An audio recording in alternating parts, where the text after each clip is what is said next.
Well, good morning, everyone. Thomas Montgomery here. We get together most weekdays at this time, 8 o'clock Central, for training, support, and assistance. We did not have Zooms last Thursday or Friday, so missed our time together. And of course, in addition to our group Zooms that we have most weekday mornings at this time, we encourage all of you who are branch offices to schedule one-on-ones. Today, we're going to talk about an interesting conversation. So it's important that you understand what we're talking about and the context that we're discussing it. So I'm going to attempt to do that. If at any time you lose me, I'm not making sense, I'm moving too fast or too slow, just go ahead and comment in the Q&A, the question and answer box of Zoom. It's like a chat box. So our topic today is a simple one: advanced debt collection strategies. So those are pretty four clear words. I do realize that you and or your clients may say, hey, I'm not a debt collector, this is irrelevant, I'm going to move on with my life. But that's not true if the client is enrolled in the program. So using the graphic here that we like to use and that we encourage each of you to use as you're educating your prospective clients, there's a four-phase process of creating a fundable business. So let me take a step back, just put it in broader context. What is it that you and I do? You and I help create fundable businesses. Well, why is that important? Because there's a lot of people that either own a small business or want to own a small business, but they need funding. We don't just get funding by wanting funding or needing funding. We get funding by being fundable. And so the grant we applied for, that we received, that we're administering, does that. This graphic describes the four phases that we go through. So you understand it. You can use this to share with your prospects so they understand it, and so forth. In terms of debt collection, no, we are not asking any of you nor any of your clients to be a debt collector. We are not. And in fact, to be a debt collector typically requires licensure and bonding. Now, we have that, but not asking you to get it, nor do I even recommend that you get it. Well, why does this fit? Why are we having this conversation? Because remember, over in phase three, phase one, phase two, phase three, here in phase three, we're doing a $10,000 transfer. We call that quick cash. So every client that you enroll in the Startup Business Funding Program through your branch, we do the implementation, not your burden. And part of that implementation is, of course, going through the four phases. Phase three is building strong financials. Now, often early stage small businesses do not have strong financials. Worse yet, you may get a client that says, well, no, that doesn't apply to me. This is a startup business. They're so wrong. They're so wrong to think, oh, I don't need to have a fundable business to get funding. That's wrong. That's illiteracy. So we need to gently correct them and educate them. No, we do need to look strong, because if we don't look strong, we won't get funding, right? Because I know the goal is this pile of money, and everybody just wants to go jump in this and like bathe in it, just roll in $100 bills.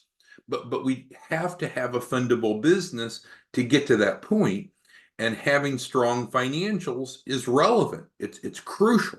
It's integral. Well, the pessimist that says, well, if it's a new start business, of course I don't have good financials. I mean, they're kind of onto something. They're right. Most small businesses do not have strong financials, and most small businesses don't qualify for funding. However, you and I fix that. You and I have the solution for that. So part of that solution is we transfer over, which is the second bullet here, $10,000 to every client. It's real, it's legal, it's real. But what is it that's being transferred over? we are transferring over accounts receivables, AR for short.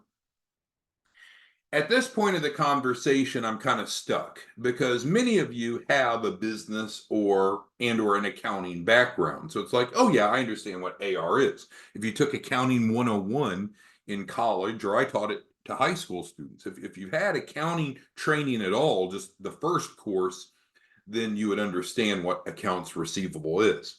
Others look at me like a deer in the headlights. So let's try to come up with a definition. What is definition of accounts receivables? Money owed to your business, which means it's a good thing, right? I mean, you'd rather not have money owed, you'd rather have the money collected, but in many cases, the money is owed before it's collected. It's AR. It's a good thing. We're not talking about accounts payable, money you owe other people. AR, money owed to your business. That is an asset. That is a current asset that can be pledged as collateral. So those are all good things. So we provide $10,000 of accounts receivable to every client. Now, if they need more, they want more, then we can transfer more. We can transfer 100,000 to them. We can transfer $1 million. We can do millions of dollars. I've shared this with many of you.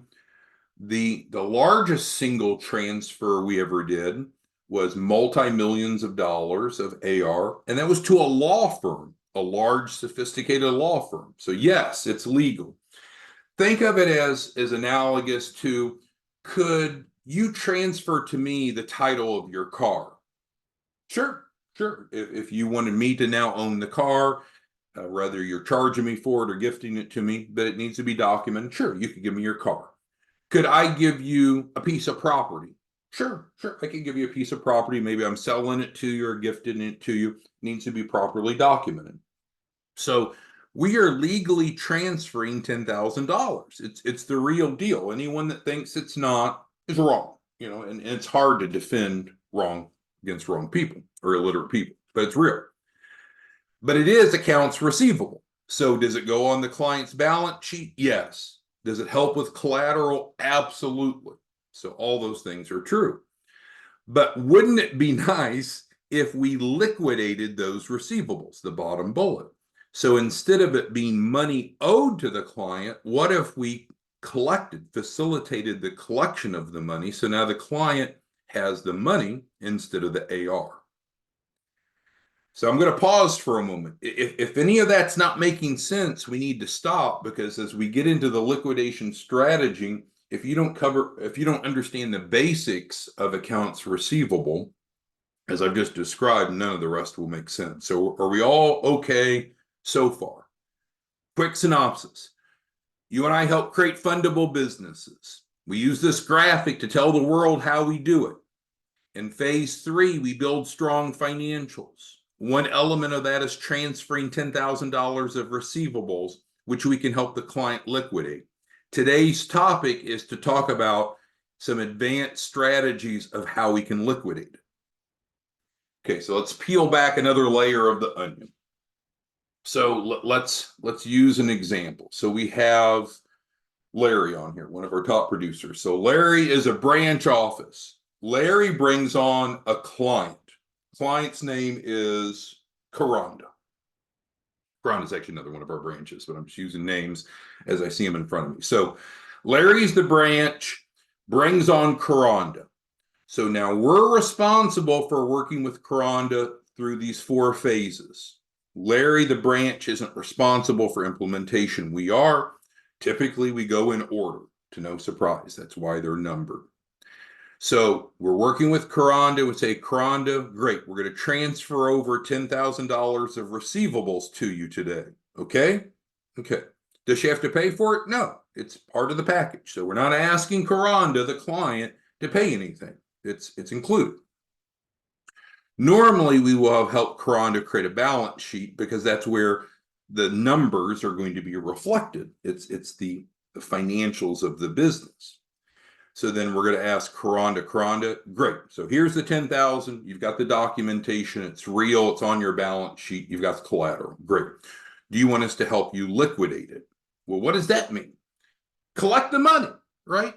So again, we'll digress for a moment. So let's say that you and I start a lawn care company. We go cut the grass of an office building. We put a note, an invoice on the front door as we finish mowing, and we walk away. They owe us $100. That's AR to our lawn care company. But we don't really want just AR, we want to collect the money. AR is a step in the process. So liquidating the receivables is our topic today. And so I want you to be aware of some strategies that we use to liquidate receivables that are very, very aggressive. Legal, but very, very aggressive. And then we can use the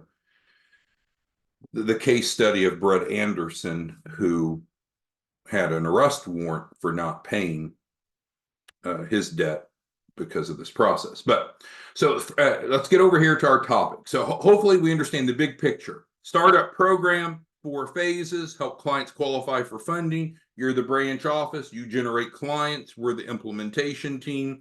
We're focusing in on phase 3 of some of what happens right here. So hopefully, we spent 11 minutes setting this up. So now let's get into the content. So it's important when it comes to debt collection to realize the difference between civil and criminal. So when people owe your client money, so again, using the same example, we had Larry, who's the branch, and his client is Karonda. Karonda is now owed $10,000 because we've transferred that over. It's on Karonda's balance sheet. So Karonda's happy, right? We're delivering what we said we would do. But you know what? Karonda would rather have cash than accounts receivable, as probably any business would. So what is Karonda going to do to collect that money? Because there's a debtor that owes this money. So with that, we propose to take care of that for the clients. We propose to handle the liquidation. Why? Because we know how to do it. Number 2, clients typically don't want to be involved with it. And number 3, we're licensed and bonded. So when we go about collecting receivables, some people say, well, what do you do? Put it on their credit report? Do you report that the debt is owed to help the client collect the money from the debtor? The debtor is the person that owes the money to the client. You can do credit reporting, but that's not the most effective. So typically, no, that's not the way that we normally do it. Instead, we would rather use the court system through litigation. So if someone owes, so if the debtor owes Karonda the $10,000, we could send a demand letter to the debtor, say, hey, you owe the $10,000, pay it, or bad things are going to happen. And then a lot of times people will pay it or make payment arrangements. And if they still don't pay it, then what we can do is file a lawsuit. When we file a lawsuit, then the person gets served. And so, here's a sheriff knocking at their door at work or at home, and no one really likes that. So often that can motivate them to pay. But if it doesn't, now we're in the litigation process. Well, when we're suing someone for unpaid money, a breach of contract, so we're trying to collect money for the client, trying to convert AR into cash for the client, that is what's normally considered civil. It's a breach of contract. So it's not like murder, right? You didn't go out, the debtor didn't go out and kill someone, they just didn't pay a bill. However, what we've recently started to do, with the Brett Anderson example being an amazingly successful one, is we can also look to see if there's any criminal charges that can be pressed against the debtor to further motivate the debtor to pay the client the money that's owed. You might say, well, what does that mean? I mean, if someone just owes money, you can't go to jail for just owing money, right? I don't have to worry about that. I just won't pay them and then just go away. So Calkins Law Firm, and I've provided you all of their information here in case you need it, but here's a quote. Breach of contract actions based on non-performance or misunderstandings are typically civil actions handled in civil court. So that's what most people think. Yeah, I'm not going to jail for not paying a bill. it's civil, not criminal. However, there's more to it. Let's read further. The party who sustained the damages. Now, who is that? So it's the client that we transferred ownership of the receivables who's owed the money and that has sustained the damages. So, but we handle the liquidation process. So again, the client doesn't have to do any of this. We do it all for them, if that's what they want. Most do. So then we can file a breach of contract complaint. So we file a lawsuit. When a breach of contract includes fraud, however, the party committing the fraud may be charged with a crime. So let's walk this through. So $10,000 is transferred to the client, goes on their balance sheet, all those things that we said. Now we handle the liquidation for them if they want. So then we will attempt to collect without going to court. If that's not successful, we file a lawsuit. We're now setting our protocol to not only file a lawsuit, but also initiate criminal charges against the debtor premised on fraud. They didn't pay the money that's owed, and there's been economic damages. So let's read a little bit more about that. So the criminal court system. So again, there's a difference. When you think about like small claims or breach of contract suits, that's not in the criminal courts. That's civil. Here, we're using both sides of the legal model to collect more money for the client. So the criminal court system prosecutes allegations of fraud. A federal, state, or local prosecutor files criminal charges against the party committing the tort. Don't worry about the term tort. That essentially means the wrongdoing. So we can use the Brett Anderson example. Brett Anderson owed us $10,000. He's out of Arkansas, real person.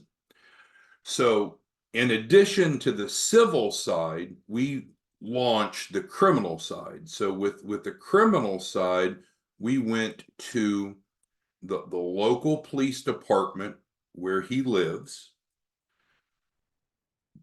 talked to, got assigned a detective, worked with the detective. We then initiated subpoenas of financial records of Brett Anderson, real person, was able then to identify fraudulent behavior of Brett Anderson and received an arrest warrant for Brett Anderson.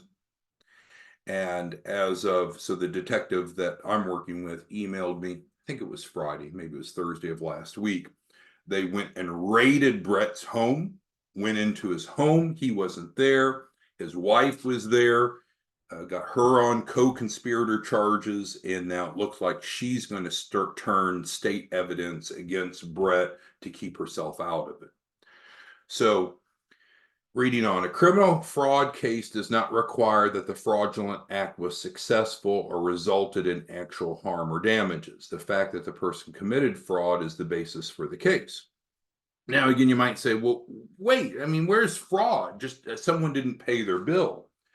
But if we're able to prove that we were damaged and they intended to not pay, then in fact, fraud was committed. And we can not only sue them civilly, we can also attempt to have them arrested and imprisoned. So, pretty deep in the weeds, probably more than what you want to know, but the purpose of sharing this is that breach of contract cases can be more than, oh, I just don't care, I don't have any money, you're not getting anything out of me, to a criminal charge whereby they and potentially their family members and business associates are now imprisoned or in jail. The goal is to collect the money that's owed to the clients. I wanted you to understand some advanced debt collection strategies. So with that, let's go ahead and get questions, comments, concerns that any of you have on today's topic. Again, realize you are not responsible for implementation. So you can enroll a client, 10 clients, 100 clients. You won't have to do any of this. You won't be involved with any of this. and your client is arm's length away from it. We'll take care of all that for them. But the goal is to collect the money that's owed. And so we provide a 10,000 transfer to every participant for free to have collateral on their balance sheet. If that's not enough collateral, they want more, we can transfer more. And so then that just means that there's more civil and criminal activity to collect that money. Not a burden to you, not a burden to your client. Hopefully that makes sense. But the goal is to help clients liquidate receivables. Whew. Okay, so let's see. Latrina's got a question. She's trying to wrap her head around the entire process. She's asking. Okay.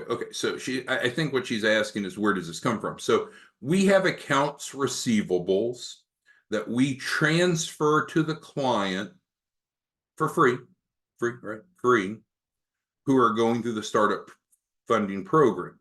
Why do we do that? To help strengthen their balance sheet so they have collateral. If they need more than 10,000, we can transfer more. So those are accounts receivables that are transferred over, and then in most cases the clients are having us liquidate, because AR, accounts receivable on its own, is valuable to have on your balance sheet for sure, but what's even better is to have the cash. But we have to liquidate, right? We have to collect the money.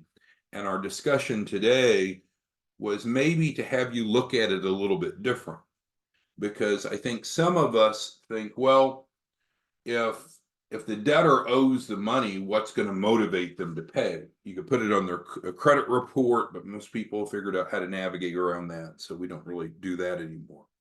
We could sue them, we could, and win through the courts and then do garnishments or seizures. But what's most effective is the combination of civil and criminal.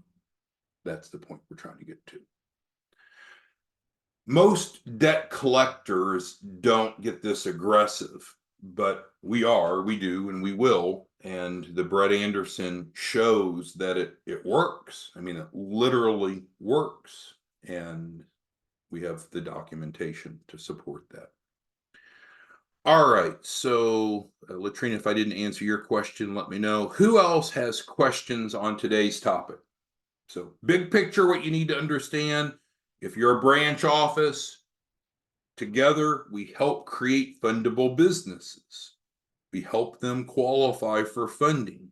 It doesn't happen just by hoping for it or praying for it or wishing for it. We need to create a fundable business. And that's broken down into the 4 phases. We handle the implementation with the client. It's not your responsibility. It's not your burden. But many of you have an interest, a thirst for knowledge to understand more of how it works. And so today we took some time out of your schedule and ours to help you understand a more advanced debt collection strategy. All right, so Nikia's asking a question, and I'm going to elaborate on it. So when we do the $10,000 transfer, and again, it could be a lot more. It could be 100,000 or $1 million. We'll work with the client to figure out how much collateral that they need. But it's real, and that's what I mentioned earlier, and maybe Nikia came in later when she asked the question. Now, this is real. This isn't a wink, wink, oh, here is something to put on your balance sheet. That's not true. That's not legitimate. So we're literally transferring the ownership, the title of that asset to the client. Otherwise, it's not legitimate. So, and we're not going to get involved with anything that's not legitimate. Thus, it's truly the client's asset then. It's not just wink, wink, here's something to put on your financial so it looks better. That is not legitimate. All right. Selena's asking about the collection of the receivables. Great question. So what happens is we do a 50-50 split of the money that's collected when we do the liquidation. And at first glance, you might say, well, that sucks for the client because it's reduced their income by half. That's not true, because we add the legal and collection expenses on top of the principal amount that's owed. So essentially, the debtor is paying for our costs. So essentially, the pie doubles in size. So let's say that the original default was 10,000. Let's, I guess we'll try to come up with an example here. We'll use Trevor. Trevor's on here. So let's say that Trevor owes us $10,000. And so instead of suing Trevor for 10,000, we would sue Trevor for 20,000. So it's doubled the size. So when there's a 50-50 split, the client is getting all that they expected, and then we're getting our half. So is it free for us to liquidate the receivables, which is really Celino's question? No, it's not free, because we do a 50-50 split, but because we built in to the suit the collection and legal expenses, it's double the amount, the principal amount. Therefore, the client is anticipating getting the full amount back. Hopefully that makes sense. We're doubling the size of the debt. All right, so Alfredos has a question. The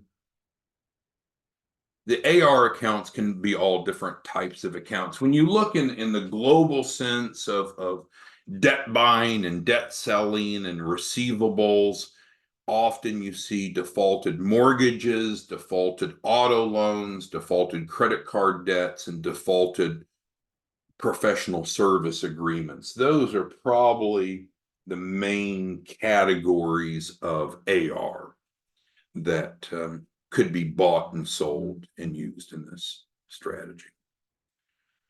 Okay, so that was that question. Let's move to the next. Now, of course, we're going to provide, it's called media, MEDIA. We'll provide the media to the client so they have the source document to know why they're owed that. Because again, it all has to be legitimate. It has to be accurate. So there's underlying media, that's the breached contract that creates the receivable. All right, so Latrina says, I understand that part of the process. She says, I'm familiar with the funds and having to call on funds when they are needed. I guess what I'm asking is, do all require a law enforcement process to force the funds? No. I mean, a lot of people, step back. So when we're talking about accounts receivables, these are contracts that someone broke or breached. So it's not like being mean. It's money that was owed. Someone had a mortgage. They didn't pay the mortgage. Do they owe it? They do. They had a car loan. They didn't pay the car loan. Do they owe the lender? They do. Did they have a professional service contract? Did they breach the agreement? Yes, they breached it. Do they owe the money that's clearly stated in the agreement? Of course. So there's never any vagueness of, is the money owed? It's a straight breach of contract. So it's clear the money is owed. Now we're just simply trying to collect it. So people like you and I, we tend to what? Pay our bills. We tend to do what we promise. But there's a big part of the marketplace where people don't pay their bills. They don't pay their credit cards. They don't pay their auto loans. They don't pay their mortgages, or they breach professional service contracts. So there's unfortunately a lot of people that don't do what they promise to do, which creates accounts receivables that can be used in this fashion. But the goal is to help clients qualify for funding. So that's the primary goal. And then the secondary goal is to help them turn the AR into cash. If they want us to, they don't have to. And we're talking about a strategy to do that. Because remember, and let me add a new note over here.